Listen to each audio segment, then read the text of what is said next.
everyone. Welcome to Roll Call, which is the Hello High Rollers interview series where I sit down with wonderful people from the TTRPG space, the industry, and make friends with them.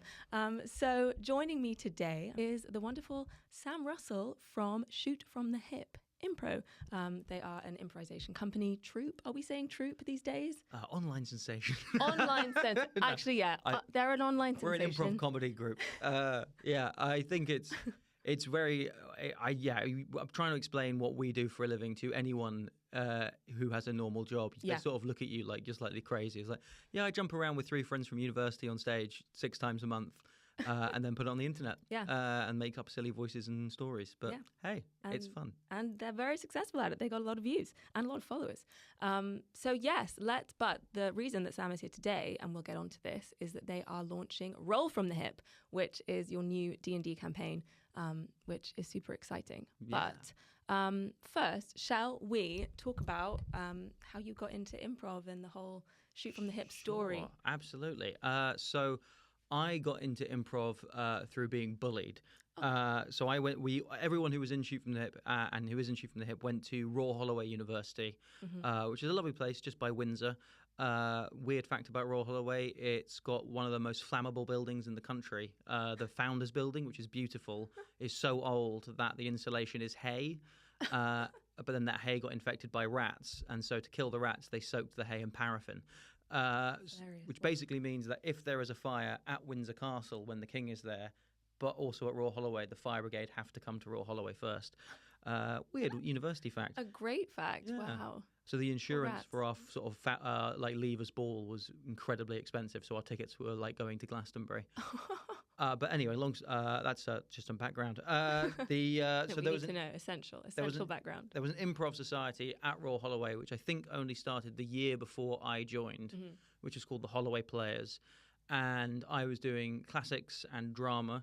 And a few of my drama friends had joined the improv society in the first year. And from the first and second year, they keep saying, Sam, you should come along, And I thought, absolutely not. Standing up on stage without any idea what you're going to say, it sounds like the most terrifying thing in my life. Yeah. And then I think I was doing the third year, I was doing Guys and Dolls playing Nathan Detroit. And I was meant to do a phone call. And the other side of the phone call was a pre-record. Right. But on the second night, it just didn't go. So I had to improvise what the other guy was saying and sort of give all the information. And again, one of my friends who came to see the show said, that's all you're doing, and you're doing it for a few hours. And I went, okay, fine. So I did 2 rehearsals with them. And then they said, okay, you're going to be in the Student Union show, which was sort of 400 people.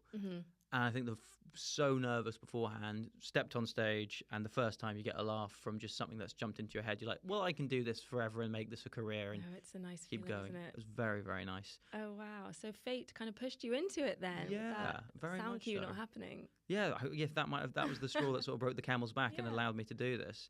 And then we, did that throughout our final year. And had a lot of fun doing it. And we were all sort of trying to be different kinds of creatives at the times. And one of us ended up writing a play. A few of us ended up auditioning, getting into that play to take to the Edinburgh Festival. But then we realised and this is back in 2011, how expensive Edinburgh is to go to. Oh, wow. Yeah. And so we thought, okay, as we've got enough improvisers who are in this play from the Holloway Players, shall we create a little improv group and go out as a fundraiser and do shows to try and raise money for doing this play in Edinburgh? And we did those shows in London, these fundraisers, and they were very, very good fun to do. And we got to Edinburgh. And then the play was over after August, and we thought, should we just keep doing this? And a good number of us wanted to keep doing it. And so we went to the Comedy Store Players to ask their advice. Nice.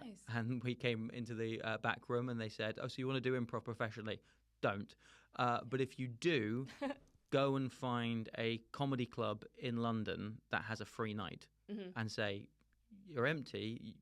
Do you want to have something else on? Yeah. And so sort of hat in hand, I went around a lot of comedy clubs in London, and the Top Secret Comedy Club had just started and they were doing Wednesday to Sunday. And so I said, would you like us to do Tuesday? It can be a free show. We'll bucket at the end. You keep the bar money. And they went, yeah, okay.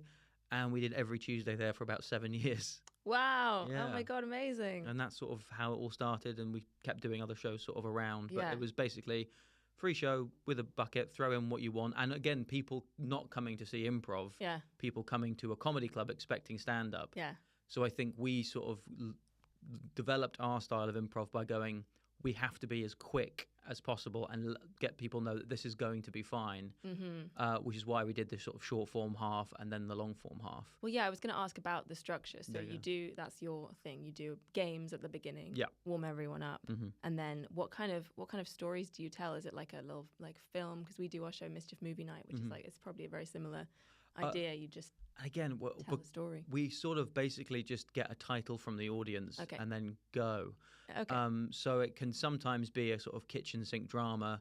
I think we had one which was called like The Lollipop Lady's Revenge, and it sort of got into her sort of being too aggressive with cars. And then sometimes we, was the mystery in the hole in the wall, and it sort of turns into a Studio Ghibli where a kid goes through a hole in the wall and there's an evil train line there that's trying to sort of get him to work for free. Nice. So yeah, we've never had a structure, which I think is both a positive and a negative. Yeah.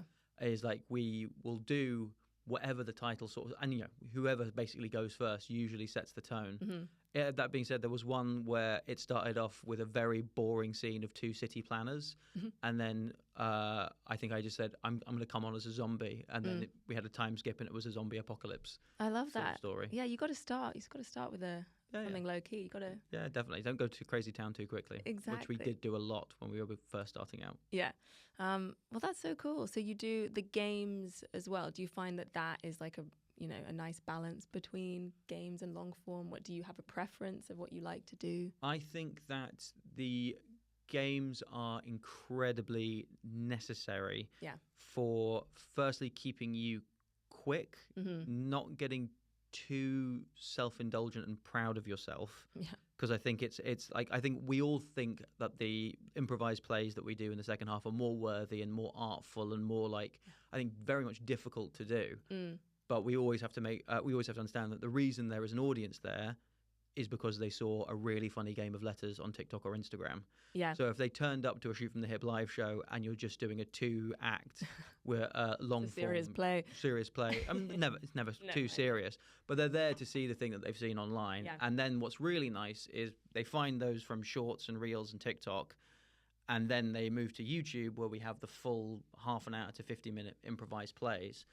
And then people do fall in love with them as much as because they're willing to put that time commitment in there. Yeah. But I think you need the popcorn at the beginning, and then you can have a serious meal. No, you do. But I find those short form games so hard. Like, I'm just not used to them at all. I think the only improv I've really ever done is long form, like Mischief Movie Night story. Yeah. Doing the whole thing from start to finish for an hour. I honestly, the short form terrifies me. So yeah, and I think I don't know where sort of that.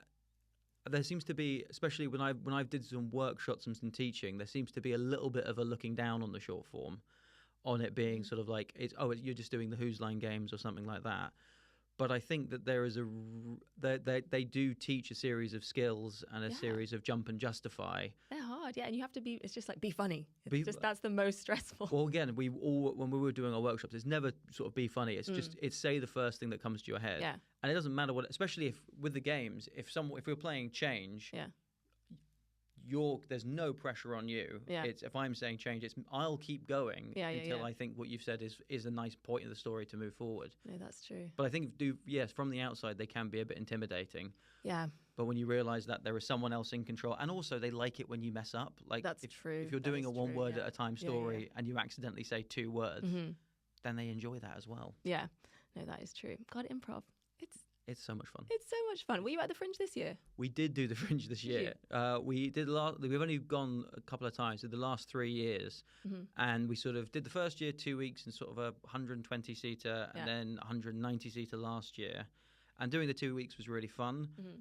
But then we started looking at the costs for this year, and we were like, if we do, we do another step up. We do a 250-seater for 2 weeks. Yeah. We'll break even if we sell out based on how much the accommodation is. That pretty much is the thing, isn't it? Yeah.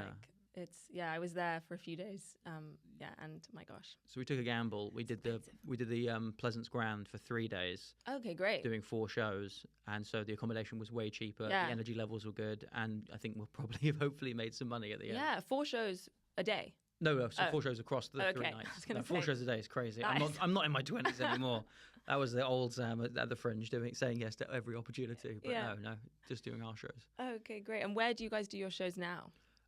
So we do our shows in London. Yeah. So the regular ones that we do are Leicester Square Theatre, which is obviously a big comedy institution, which is very, very good fun. Then we do once a month at the Underbelly Boulevard, which is a new venue that's under the Underbelly umbrella, which is a beautiful space. Like when we're filming the shows, they sort of look the most like sort of TV shows. It's nice. really, Where is really that? nice. It's in Soho, sort of like a 10-minute walk from Tottenham Court Road. Oh, cool. Okay. Yeah. I haven't heard of that one. Very nice venue. And then we still do the Bill Murray Angel Comedies pub, which is a lovely room. It's the smallest one that we do in terms of people in the room. Yeah. But what Angel Comedy have is a amazing live stream setup. Mm-hmm. So we have it goes out to our Patreons. Yeah. And so even though it's 80 people in the room, it's the biggest show we've ever done because 3,000 people are sort of watching from around the world, which is quite fun. Great. So you have a Patreon for the improv. Yeah, we do have a Patreon for the improv. That's such a And we sort of put on, we do live streams from home. And actually the D&D started as a Patreon and improv. Yeah. As a show on the Patreon. Yeah, yeah. Well, I was going to ask, how did you guys get into that? But we've covered that. That's it. No, we have a very amazing fan community, and they have their own Discord, and they have fan art and stuff like that. And I had sort of tangentially got into D&D only like a sort of a year before we did our first Patreon stream about it, because I got COVID and was in home in bed, sort of stuck. And I saw that College Humor, which I had been enjoying since College Humor probably started, were doing this D&D show. And I was like, I don't really know what D&D is. This video is 2.5 hours long, but I do like these people. I'm stuck in bed. I'm probably not going to finish it. And this is Dimension 20 Series 1, which they've now done 3 series. I recommend all of them. And I started watching, and I hadn't moved 12 hours later. I was going, this is lovely. This is an improvised story epic with characters that aren't thrown away at the end of each episode or each show, with some real stakes, with loads of humor, and sort of, if you're talking about the short, it almost adds short form mechanics to a long form, because the dice is saying change, and you get to play. You don't know, in improv, if you want there to be a magical fiery sword in your hand, or you want them to be a trapdoor, there is one. Whereas this gives you limitations and going, well, you can see if you can get out of here, but you might not be able to. And that is a really fun way of thinking about things. And so I watched a lot of that, and again, never played it. And the first time I actually did roll a dice was also the day that I met my wife. Really? Yeah. Oh my She was at my table. Tell us that story, please. So this was what is now the RPG Taverns in Elephant and Castle. Used to be under a different company, but they've sort of bought them out. But they basically run drop-in D&D sessions. So if you've never played D&D before, but you would like to give it a go, the things that are usually going to get in your way are, you don't know any friends who want to play it, or if you do have friends who want to play it, they live far away, or they have jobs and scheduling issues, or you don't know if you're going to like it, and you don't want to invest in the dice, or you don't want to invest in the books. Buy the dice. Buy the dice. Dice are great. Yeah.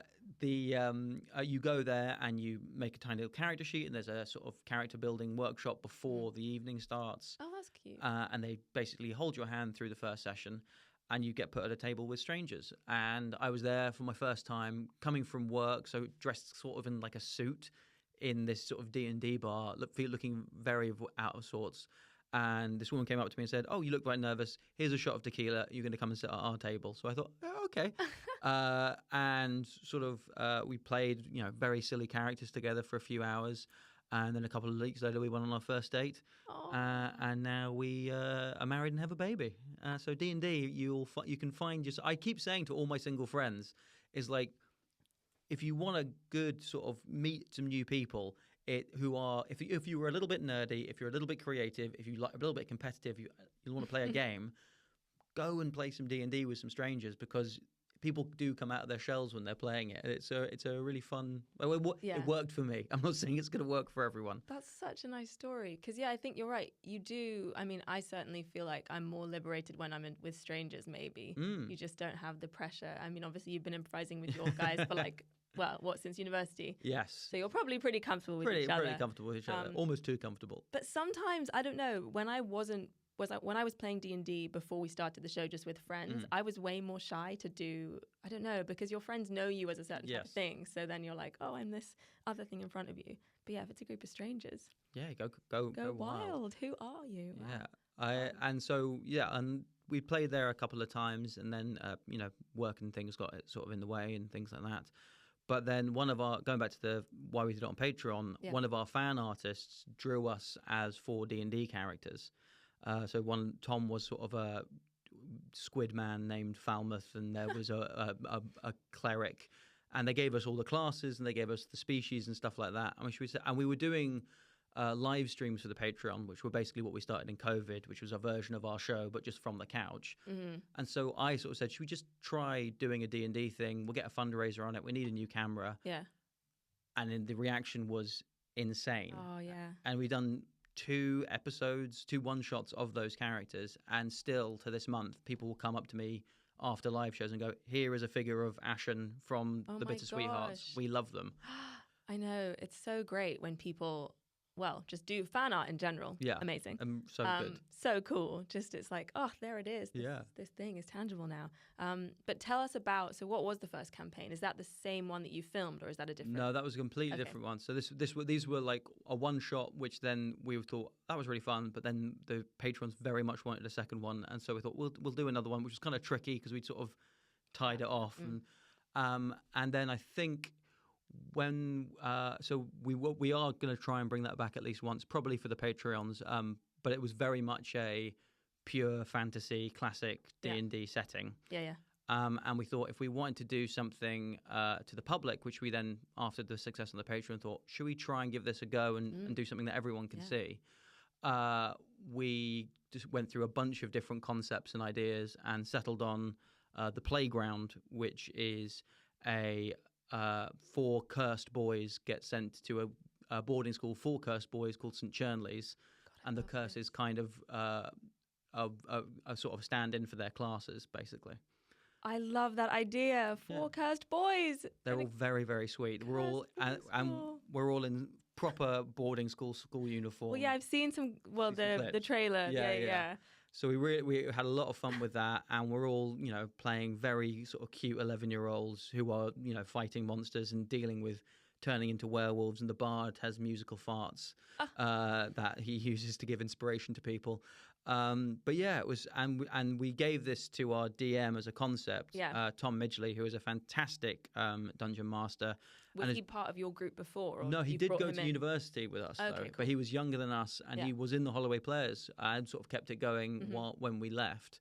But then he got into D&D completely like 10 years ago and had sort of been running home games and does some professional games as well. So we were like, should one of us DM it? I was like, no, because I think people want to see shoot from the hip play D&D and interact with each other. And he's also just, if we try to do it, the worlds he's built for us are really, really fun. And also we can kind of tease him and, sort of push the DM's buttons, and then he can try and kill us. Yeah. But yeah, he came up with some fantastic lore and some fantastic teachers. And it's one of those things where I've been watching back, sort of trying to make the vertical clips for each of the episodes, and I am red-faced with laughter in a way that I don't really get on stage anymore. Oh, I can't wait to watch it. Yeah, it's so cool. fun. So that's going to be available to the public? Yes, that Playground starts on the 14th of September of 2025. So you may have already listened to the first episode or seen it. I don't know.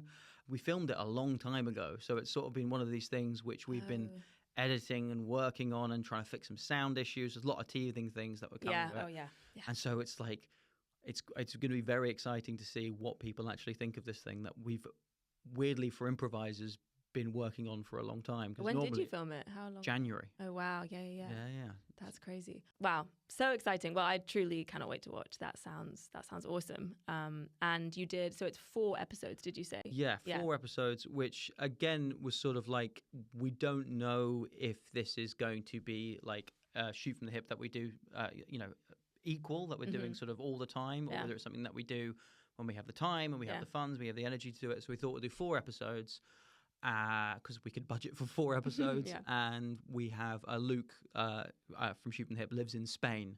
So to get him over to do the shows, both the Shoot from the Hip shows and this, is a lot of logistics. Right. So yeah, and it's a fun 4 episodes, and each one is about 2.5 hours long. So it's 12 hours of content. That's lovely. And if it goes really well, of course, we'll get back in the room as quickly as we can. If it goes moderately well, we'll do it eventually. And if no one likes it, you'll never see it again. But they will. Yeah, they will. They will. They will. No, funny. it sounds like a great concept. Who came up with the concept? How did you guys think that up? So we had sort of like we use Canva a lot for making our sort of like everyone love Canva. Canva's great. Shout out to Canva. So good. If you're making any online content, Canva's great. So good. And so we sort of made a pitch document of about 4 different ideas for things. So we had I think we had a sort of pirates one, and we had one that was set on a stag do that ends up being transported to a medieval land. That sounds fun. That was fun. And then we had I think Tom had the idea for the playground of like playing kids, which people like it when we play kids for some reason. They usually end up being quite rude. And them going to a cursed sort of school. Because again, it was a way of doing all the D&D mechanics.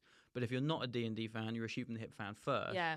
It's like, okay, I don't need to know all the ins and outs and go, okay, this kid seems to be able to heal people because he's got a angel in his head, maybe. But I don't need to know, he's actually a level 1 paladin. Yeah. So you're playing like very loose rules, right? We tried to play as strict rules as possible, and we made Midgley sort of, correct us and sort of go, you can't do that. And we even rules lawyered ourselves a few times.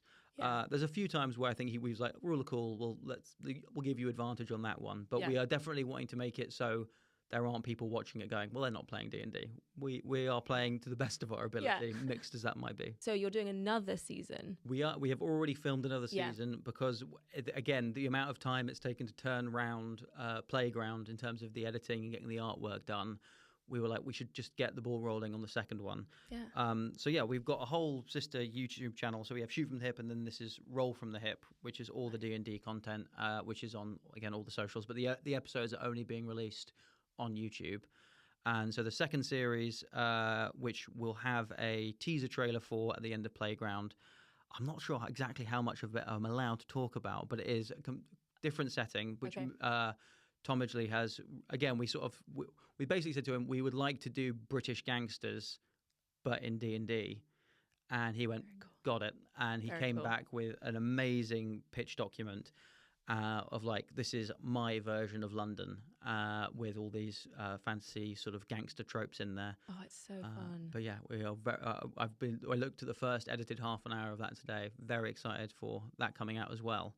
Amazing. But yeah, then I think it's just sort of like, we have to see how that sort of goes and what the reaction is. Yeah. And we'd love to do a D&D live show. It's like we were thinking. We would too. Oh my gosh. We should do one together. Definitely do one together. I mean, that we're sort of thinking about, we're not the best D&D players that do these sort of things, but we've spent 14 years improvising on a stage.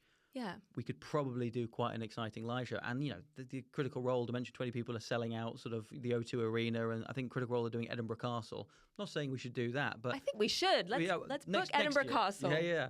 Well, let's book the Leicester Square Theatre and sort of do a live show there, because I've just been to World's Lair, which hopefully is running again next year, which is run by Jas Williams Cartwright. And they're having 2 D&D live shows every day. And people are turning up on a Tuesday afternoon after a bank holiday to go and watch this show, and they love it. And so I think there is an audience there that is not served as well in the UK as they are in America. Totally agree. So I think that's a very exciting space to move into, because we know how to film live shows as well now anyway. Yeah, totally. Yeah, that, and then... Well, here it is. There might be a collab coming up soon. Oh my gosh, please, yes, let's do it. Amazing. Well, thank you so much No worries, no for worries. chatting to us today. And I really, genuinely cannot wait to watch. It sounds so good. I'm very excited for people to see it. Yes. I'm not having to think about it anymore because it's been Amazing. so fun to do. But Yeah. it's not like having a baby, because if I say that, my wife will kill me. But it's like when you're an improviser, you create something, it's instantly out there, and then you don't think about it. But this has been a project. It's so, yeah, I mean, yeah, all the editing. Do you do like, well, I guess it's live, so you're not doing like sound effects and stuff in the same way, but yeah, you're doing like the kind of narrative and like that. Using music and sort of cutting out the, okay, so what does the dexterity check mean? Oh, +3. No, it's +7 because I gave you bless. Like, Oh, wow. I make a dexterity check 17. Oh, God, I mean, I've been playing for 2.5 years and I still don't know the rules, so sorry, everyone. They've just changed them as well. But I know. Are you playing the new? we are playing the new. Okay. Yeah. Okay. I don't know what that means, but you guys will. So please tune in to Roll from the Hip improv YouTube channel, to watch their fantastic new show. What's it actually called? The Playground. The Playground. Okay, amazing. And lastly, are there any live shows coming up that we can see you guys in? Yes, we will have a bunch of live shows coming up. We usually do about 6 a month. Cool. If this is coming out mid-September, you will probably be at, I think at the beginning of October, we'll be at the Underbelly and Leicester Square Theatre. I think we have a big Christmas show coming up at Stratford East Theatre, which is lovely because they get us to play with all their costumes and props. But if you follow @ShootImpro on any social media, click our link tree. We always post about 2 months of shows that are coming up after that. But yeah, we'd love to see you, and maybe at a D&D live show coming to you soon than you think, or I think, or I know. But it's exciting times. Exciting times. Okay, cool. Thank you so much for watching, everyone, and see you next time. Bye.